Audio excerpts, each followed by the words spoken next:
I will be talking today about Sabina Spielrein, her concept of a death drive and how it's different from Freud's concept of a death drive, and her concept of love and her concept of her understanding, perception of motherhood as both are instances of how death drive or death instinct in her terminology is manifested. I consider the concept of a death drive the most important in psychoanalysis. It's my favorite one. And I discovered it first when I was reading Freud, Beyond the Pleasure Principle.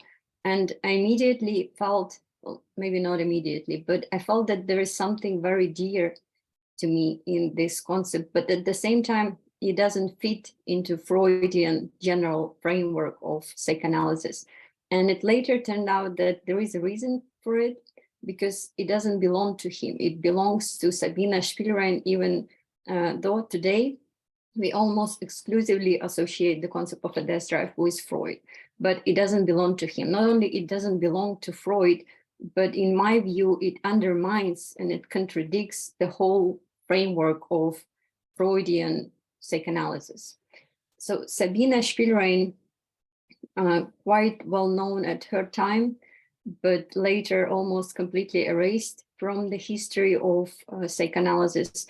She was born in 1885 in Rostov-on-Don, and she's usually considered Russian, Jewish, Soviet psychoanalyst, but because Rostov-on-Don until 1887 was a part of Ukrainian province for about a century, she can be equally considered Ukrainian, Jewish, Soviet psychoanalyst.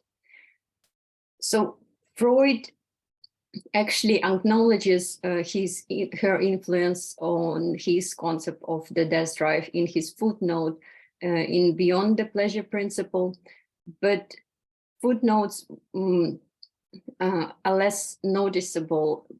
While translation, they might be lost. So with time, the concept of a death drive became exclusively almost associated with Freud.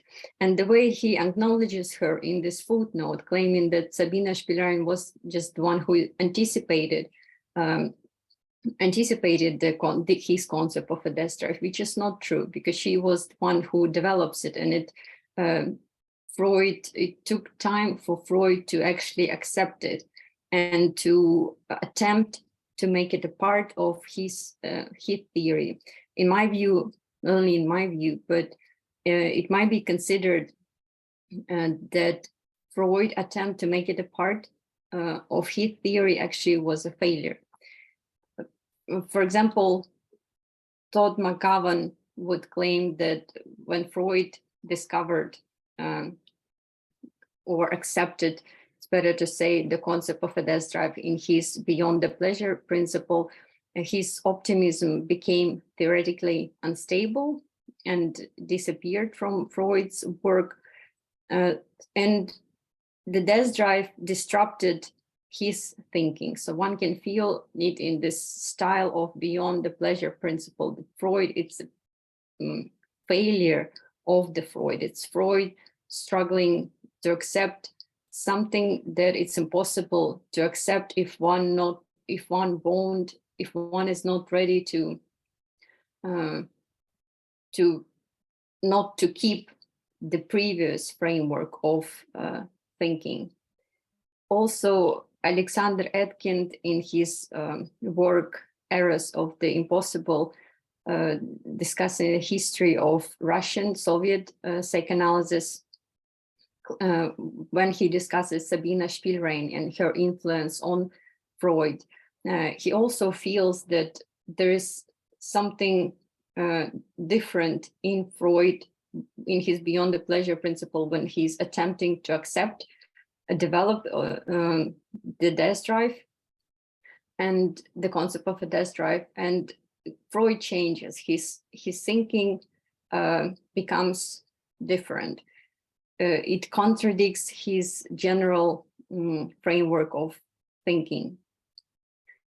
So I think that the concept of a death drive undermines psychoanalysis from within. It doesn't fit in there, and the reason why it doesn't fit? It's because general framework of Spielrein's thinking is different, radically different from Freud psychoanalytical thinking. And general Spielrein's anthropological perspective of human being, what is human being, is different from Freud's. So if for Freud, a human being as such is someone who is alive, someone who is who aimed at preservation of their life, or attempt at survival, which is more or less normal scientific comprehension, sensibility of what is human being. And this is the human being in search of pleasure, and egoistic one. Spielrein's her anthropological perspective is radically different. This human is not even alive, it's a dying human, which is, one can say, same process. When we're alive, we also die at the same time, but the accent is different. And the accent is on the destruction, on the dying, on the process of renouncing and losing self, or even self as illusionary, not separated from others. And this human being is, first of all, loving and suffering through loving. It's not in search of pleasure, but it's actually self-destructing through suffering, through love, through self-sacrifice. And one can say that Freud's human is a male-centered perspective, and Spielrein's human being is a female, is a woman. And different center, different accent of a perception, what is human being. Also, the other important difference is that Freud's death drive is subjective. So Freud's psychoanalysis is centered on a subject, egoistic subject who aims at self-preservation. And he attempts to make a death drive a part of his theory, and he makes it a part of the subjective, the quality of a subject, what is going on in subjective psyche, right?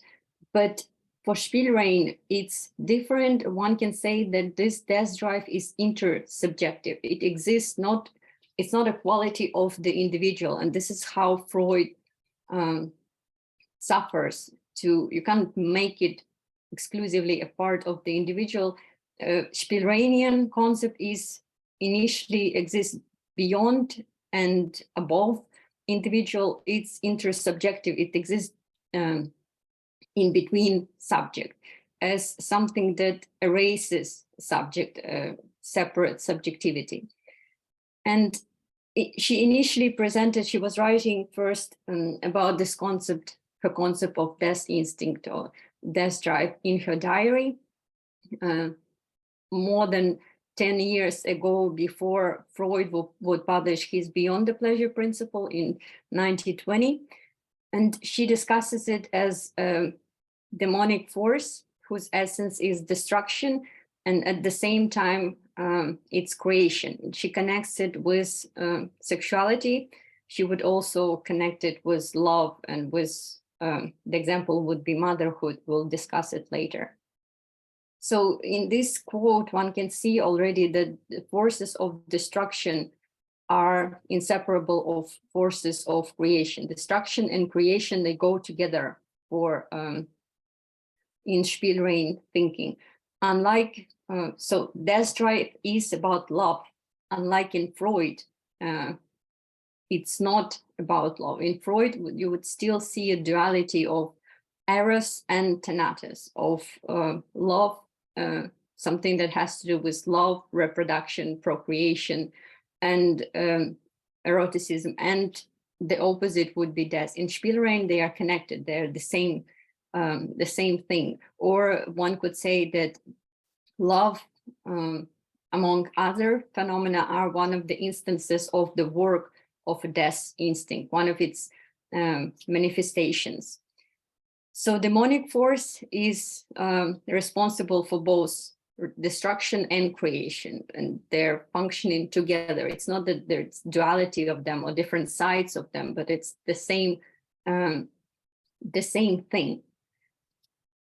she would claim that love and sexuality are only different forms, instances, and grades of self-destruction.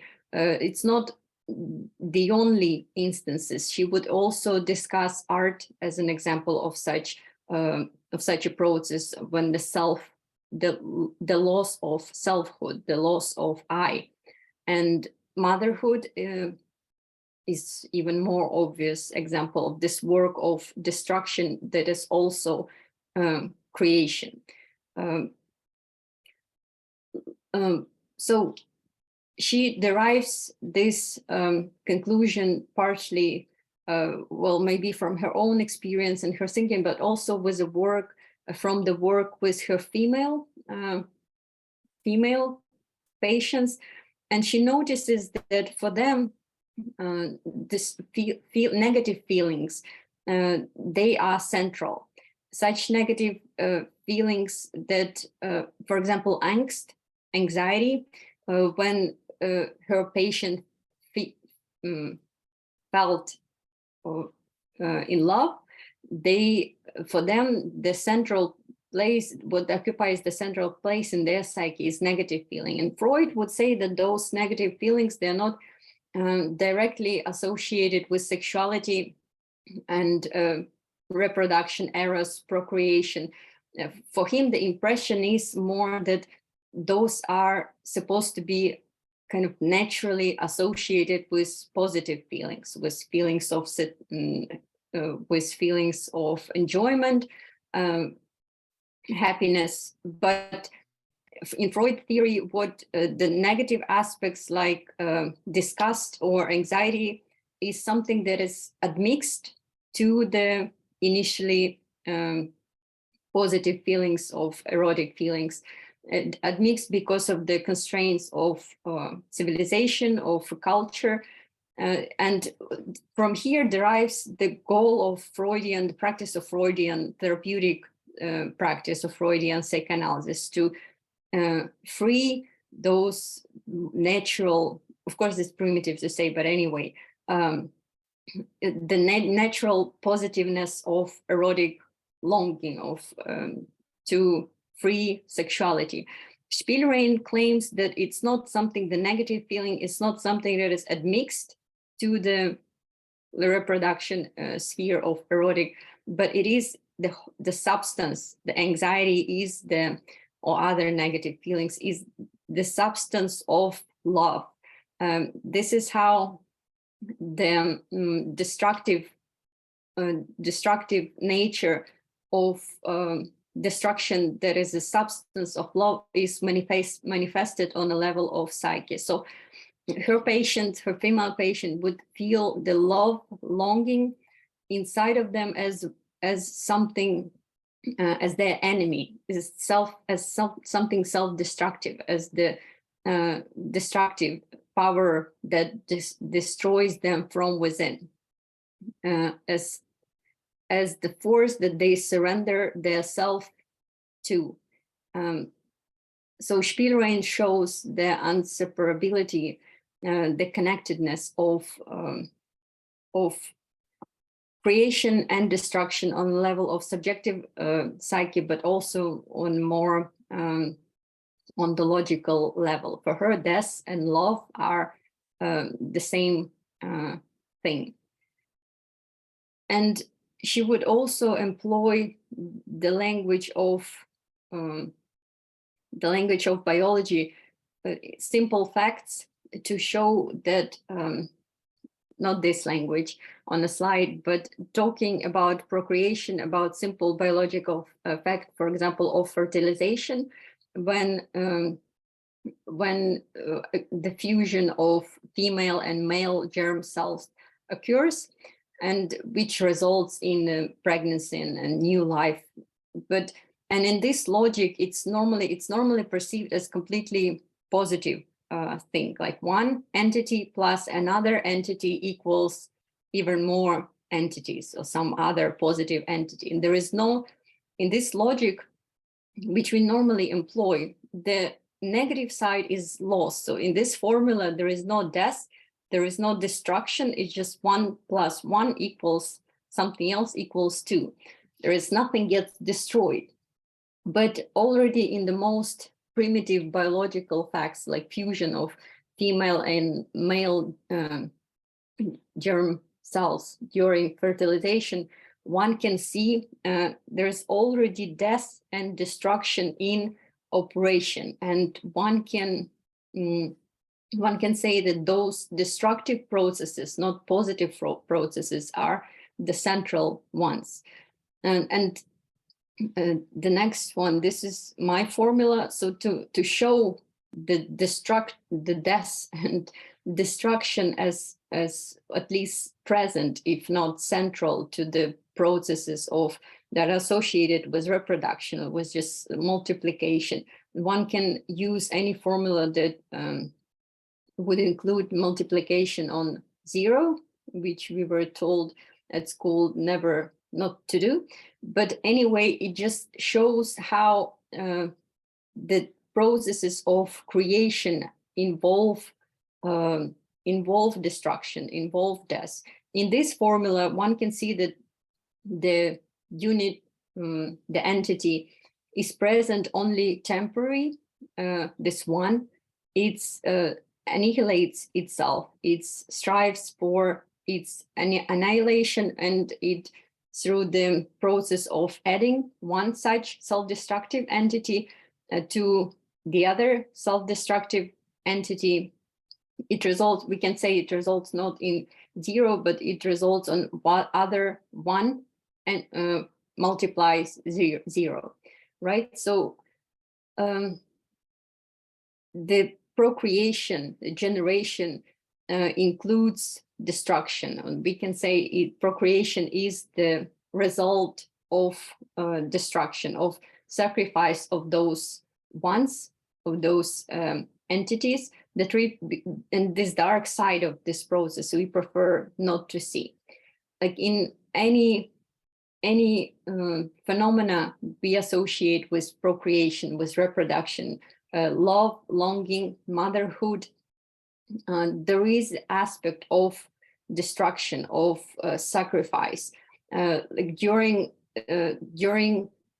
within love, longing, and love relationship, self is partially destroyed, or the boundaries between people are merged, and in motherhood is the even better example, because the mother body is sacrificed to a child, and the child destroys mother body. In some other species, this link between, Spielrein mentions other species where the link between procreation and annihilation, destruction, is more obvious. Like some species die after copulation or shortly after they provide for needs of their offspring. But in human beings, it's also, we might be more maybe lucky because we live for longer, but the whole process is also the process of destruction. We just prefer not to see it. And she talks about pregnancy and compares a child, an embryo, with a malignant tumor, something that destroys a mother body. And of course, when we talk about motherhood, we prefer to see it as a symbol of creation, as a symbol of new life, and it's more obvious to us. But there is equally, motherhood can be associated with death, because the sacrifice of body of the mother and the sacrifice of self, since the boundaries between mother and a child are merged. So there is, if one wants to notice it, if one is brave enough to notice it, it's the motherhood and similar phenomena that we associate with reproduction, with absolutely positive processes. There is more death and destruction and sacrifice and loss of self in them than in they might be considered, they might be seen, if we want to see them that way, as negative, as destructive, than as positive ones. Spielrein would talk a lot about sexuality. because she speaks in psychoanalytic language. In her paper, she would speak with Freud, right? So she talks a lot about sexuality, similar to Freud, but the emphasis is different. Freud develops everything from the centrality of sexuality. For Freud, sexuality is the center of his thinking. And one can say, to understand the difference, even though Spielrein also talks about sexuality, sexuality would be for her not the central, but already a sublimation or manifestation of the more central destruction. Destruction is the center from her, and sexuality would be one of the way of how it's sublimated, or how it's manifested. For Freud, everything, if you want to simplify Freud, everything is sublimation or transformation of sexuality, especially for early Freud. And so he starts with sexuality, he starts with pleasure, with feeling of infantile pleasure. There is nothing with egoistic subject. There is nothing underneath, nothing that precedes the sexuality in Freud. But in Spielrein, she goes deeper. She criticizes Freud that he starts with the infantile pleasure, like there is nothing beyond it or underneath it, that it's the pure thing in itself, and whatever else exists as transformation of this basic thing. For her, the basic one would be destruction, the substance, and sexuality would be already the transformation of this substance, its manifestation. Spielrein is not only, she coins the concept of a death drive, something that precedes Freud's more famous concept of a death drive, but she also was the first one who started to talk about collective unconscious structures of a psyche. And this idea now exclusive that Jung takes from Sabina Spielrein, and now it comes to be also exclusively associated with Jung. So basically she came up with two ideas that I consider the main one in psychoanalysis, and those ideas, the collective psyche, Jung collective psyche, and Freud's death drive, and those ideas are exclusively almost associated with Freud and Jung. So for her, there is something that precedes pleasure, selfhood, the individual psyche. There's something underneath it that we can call it we psyche. So she claims that under what is under our I psyche, the depths of psyche, it knows no I, but only its summation. It only knows the we. Which means that there is a more profound unconscious structure within our I, is we. There is meaning I is the self is relational. Within our I, if we look deep enough inside of ourselves, we discover this we dimension. And we dimension in relation, it doesn't care, this more profound dimension where I dissolves. It doesn't care about a particular I, interests of the I, or pleasures of the self. It just doesn't care about it. And they are, the I psyche and we psyche are antagonistic with each other. I aims at self-preservation, at pleasure in Spielrein's conception, while we doesn't care about individual pleasure and individual self-preservation. So we dissolves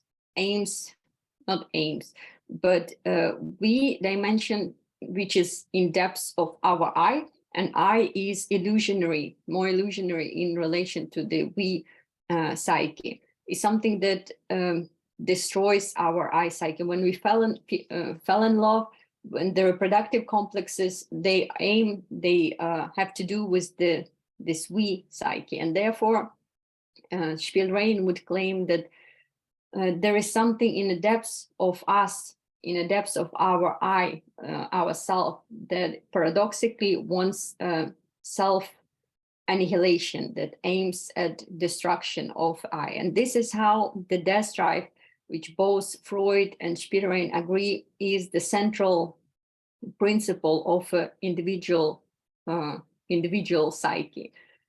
But Spielrein means it in a different way. One shouldn't understand we psyche a little bit like Jung did it.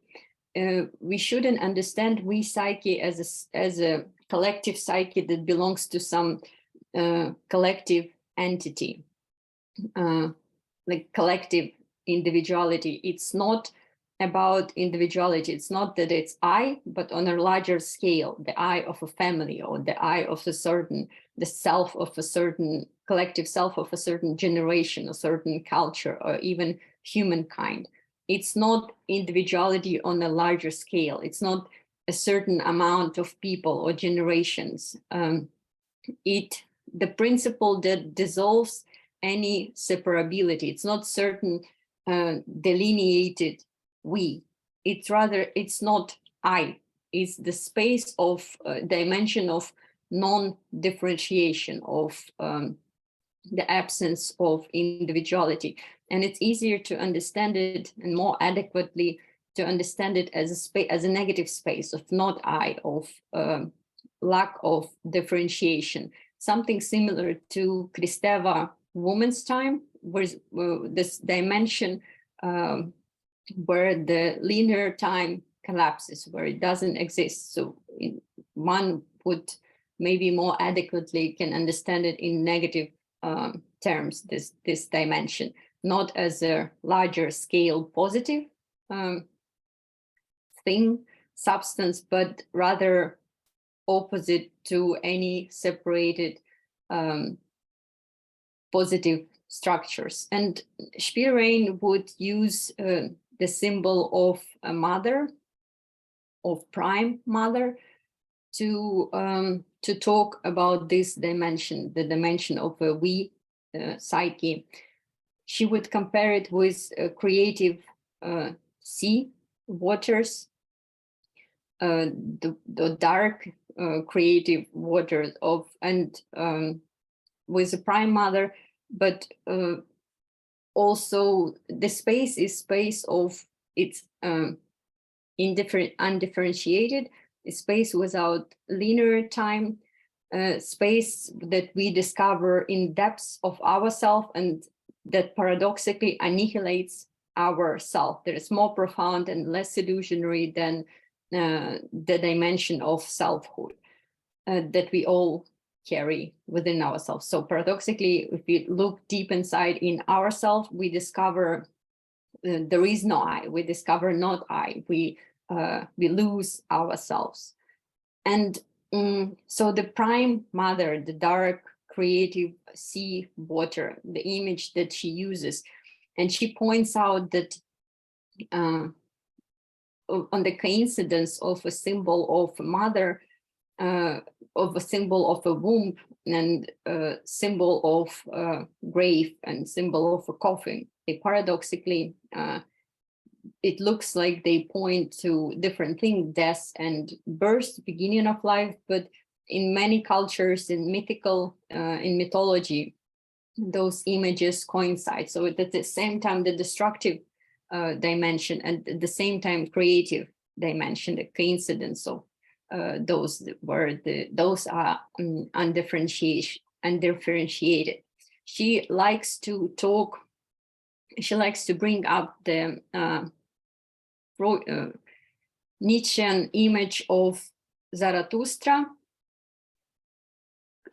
talking about well, Zarathustra is the one who claimed who Spielrein, actually Zarathustra claimed, acknowledges the coincidence of love and death, but also for Spielrein, the symbol of Zarathustra and of Nietzsche himself is a symbol of a mother. The way Zarathustra claimed that current human is something that has to be sacrificed, is something that we need to, or he needs to overcome. And Zarathustra is the one who sacrifices himself to this, to something that would come to replace the human in the current version. So to his symbolic children. And this sacrifice coincides with the death of Zarathustra. His sacrifice of himself coincides with the birth through, by looking inside of himself, by sacrificing himself, he discovers his mother. And through this, by sacrificing himself, by becoming his mother, looking in depths of himself, he at the same time becomes a procreative mother. So losing yourself, you discover your mother in the depths of who you are, and you become a mother. So the self is not involved in the whole story. Self is what is central for Freud, selfhood and sexuality as the manifestation of a drive of a self. It's very secondary entity that is present as illusionary in all display of procreation, of losing self, not empowering self, but at the same time sacrifice self as something that is there to sacrifice only, as a temporary entity, an illusionary entity. And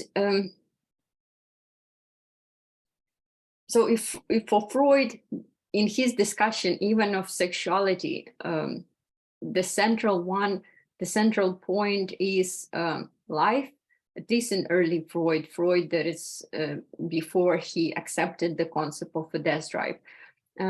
For him, the central is life, self-preservation, search for pleasure, the egoistic, self-preservative interest. And for Spielrein, the central, the substance would be death and destruction, and life. Life would be something that is rather the result of the unfoldment of death.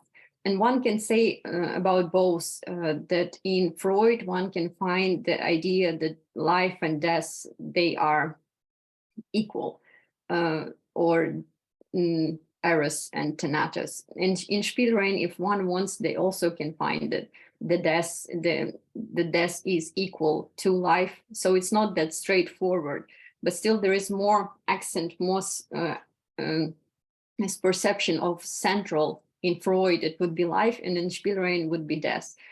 Even though at the same time one can find justification for claiming that they equate, or find how those two are connected, interconnected in their theories. But there is a very important remark, that's the last slide.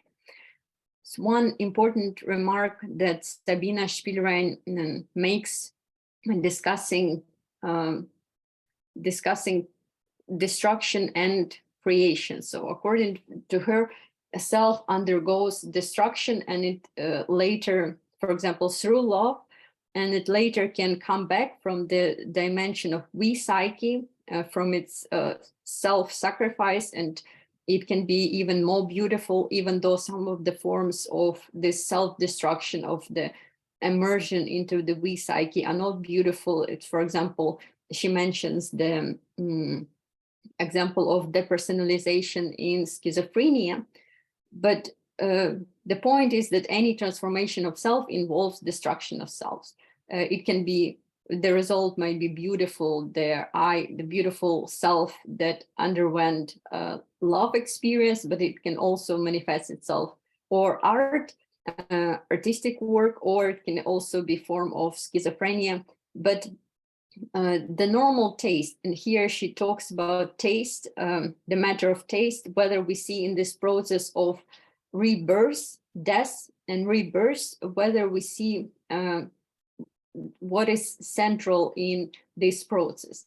And she gives an example of a seed and a tree, and showing that it's claiming that it's a matter of taste, what we perceive as central. The fact that the new seed, the new tree that originates from seed, is it a new creation or it's a result of a destruction of the previous creation?